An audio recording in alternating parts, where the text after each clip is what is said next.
guest tonight is a 19-time Emmy Award-winning sportscaster and the host of Football Night in America right here on good old NBC. Please welcome our friend Bob Costas.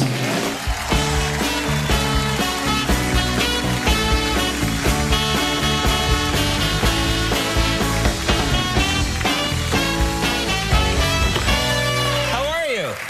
I'm just fine. I was pleased to see Lucky the Leprechaun here, but, you know, I think he's talented, but yes, he's outsized for a leprechaun. As you know, Conan, I myself am just a shade under 6 feet. And in the... Why is that funny? I was laughing at something behind you. Yes. I see. There's an amusing scene outside the window. And when I met and shook hands with Lucky the Leprechaun, I noticed we were virtually the same size. Really? Is he here? Yeah, I don't think he's... Has he left? I think he's still around. Is Lucky still... Where's Lucky? Is Lucky here? Let's bring Lucky back out. Lucky the Leprechaun, hey, everybody. Come here. Lucky, what's up? What's up, Lucky? Wait, first of all, wait a minute. He's wearing leprechaun lifts. Yes. Right? He's like got a 6-inch platform here. Yes. It's all wrong. It's all wrong. This is true. You're a very bitter man. I am deeply bitter. Lucky, thank you very much for that. I don't think a leprechaun should be 5'6" and a half. Right, and well, look at him have to slink off. He's one of the great mascots, though. Well, let's talk about mascots because the sports, this is your world. You are the expert. Yep. Are you familiar with all the mascots, and do you have favorites? Do you have opinions? Yeah, the San Diego Chicken, right, the Philly Fanatic, Eddie Curry's limo driver, all the greats. that apparently doesn't go down well, although that was a bad choice of words. I didn't mean it. I didn't mean it. It's getting so rough in here. It was not planned. Yeah, this show is going down fast. You know, I'll tell you this about these mascots. I tend to favor the mascots who actually take on some kind of human form. You don't like the monsters and the goblins? No, gremlins, hawkeyes, badgers, buckeyes. No, I like the demon deacon of Wake Forest. I think we have Vanderbilt Commodore. Do we have the? There's the. You like that guy? He looks like John Tesh a little bit, doesn't he? That isn't a slam. John Tesh has a giant jaw. Yeah. I guess it is a slam. That's not a slam, but he's freakish. No, he has enlarged features. Yes, but he portrays a human. Yes, and so he has to take on some human characteristics, and that requires, I think, more... Are we talking about John Tesh or the mascot now? But, if you're a deacon or you're a commodore, or even, for that matter, whomever it is, and then you're taking on a human form, then you have to have some acting chops. A little-known fact that when the job market was tight in the 80s, for one summer, Mr. Met was portrayed by Nathan Lane. Is that true? Yeah. Is that a real true fact? Yeah, it is. We have now. What do you think of Mr. Met as a mascot? Do you like the Mets mascot? What's not to like about Mr. Met? He's got the perpetual smile on his face. He's had exactly the same expression since 1962. Yeah, he has the frozen smile of someone in denial. Which comes in handy. Security walks me out when the show is over. So don't get any ideas. Comes in handy these days. Yeah, well, I find Mr. Met horrifying. Now, that's no slam on the Mets. He has a giant, swollen baseball head, yes, he does, which feels like in a prior life he did something horrible and was cursed to roam the earth with a giant baseball head. Doesn't it feel that way to you? Now that you mention it, it does. Yeah. For all this time, I'd greatly enjoyed Mr. Met, and now I'll be unable to look at him without having nightmares. Yeah. Well, I'm glad I did that for you and for children everywhere. Let's talk about something that relates to on the show tonight, of course. And something that might have comedic possibilibles. No. Let's not do that. This show is switched over to a different format. Thank you for helping us with that.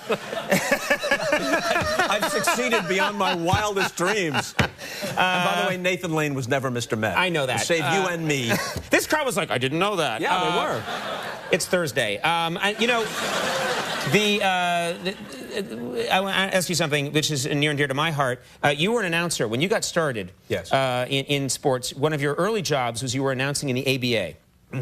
And I don't know anything about the ABA. I was a little young at the time to enjoy that league. But I watched the Will Ferrell movie Semi-Pro, which sort of was having a lot of fun with the eccentricities of the ABA. Were those at all real? I mean, I know those weren't real characters they were portraying, but was it really that kooky, the ABA? Very close in terms of tone to what it was like. The league operated on a shoestring. Franchises were constantly folding and relocating. They had kind of a Wild West feel about them. They invented the slam dunk contest. If not the slam dunk, they invented the slam dunk contest. A lot of the real flashy three-point shot, right, the flamboyance. This was a league where they actually had contests to see who had the largest afro. They did? Yeah, a pregame contest. And the league was filled with characters. The team that I broadcast for, the Spirits of St. Louis, their best player was a guy named Marvin Barnes, who truly was a tremendous player, but he was even more of a character than he was a great player. One time we played in Louisville, Kentucky, against the old Kentucky Colonels. And Louisville, though it's only separated by about a 5-hour drive from St. Louis, Louisville's in the Eastern Time Zone, St. Louis in the Central Time Zone. So the morning after the game, they pass out the itinerary, and it says TWA Flight 305. Depart Louisville, 8 a.m. Arrive St. Louis, 7:56. And he beckons me over, and from a foot above me, he drapes an arm around my shoulder and produces the itinerary, and he says, bro, I don't know about you, but I am not getting on any time machine.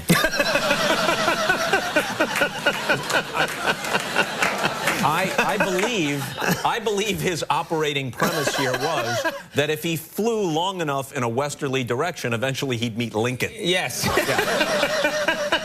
Which has not been disproven. We had a guy on the Spirits named James Fly Williams from Brooklyn, New York.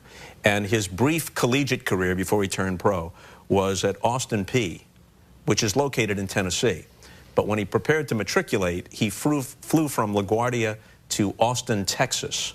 He was somewhat confused, disembarked in Austin, Texas, and asked the first passerby, hey, man, where's the P? And then was directed, I would guess, to the men's room. I don't know. Right.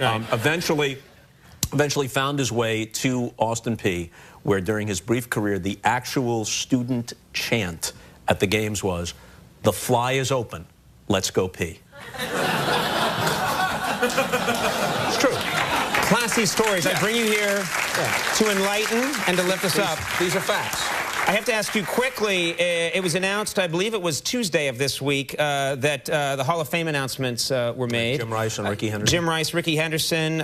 Jim Rice, I grew up in Boston watching Jim Rice play. I was very excited that he got in. Tell us about Ricky Henderson. You hear all kinds of great stories about Ricky Henderson. Well, he's the greatest leadoff hitter of all time. Yes. High on base percentage, more runs scored than anybody, more stolen bases than anybody. A truly dynamic, game-changing player with kind of his own view of the world, kind of resided in his own kind of zone most of the time. And he was a teammate of a guy named John Olerud, who was a very good hitting first baseman in the 90s and the early part of this decade. And as it happened, they were teammates with the Blue Jays in 93, with the Mets in 99, and then the Mariners in 2000. Olerud had had a brain aneurysm from which he recovered and was able to play in the major leagues. But as a precaution, he always wore his batting helmet at all times. He wore it in the dugout. He wore it on the field, not just when he was at bat. And they were with the Mariners in 2000, and they're making small talk in the dugout. And Henderson asked him about the batting helmet, and Olerud explained the reason. And Ricky's response was, you know, man, I played with a guy just like that in Toronto and another one in New York. And Olerud said, Ricky, that was me. Well, we're thrilled for him. So we look forward to his acceptance speech at Cooperstown. I should mention the Super Bowl. You are going to be broadcasting. I'll be hosting the pregame show, and Al Michaels and John Madden will do the game. The Super Bowl airs February 1st, right here on NBC. Bob, thank you so much for making time for us. Yeah, good to have you here. Bob Costas, stay there. When we come back from Saturday Night Live, Fred Armisen is here. Stick around.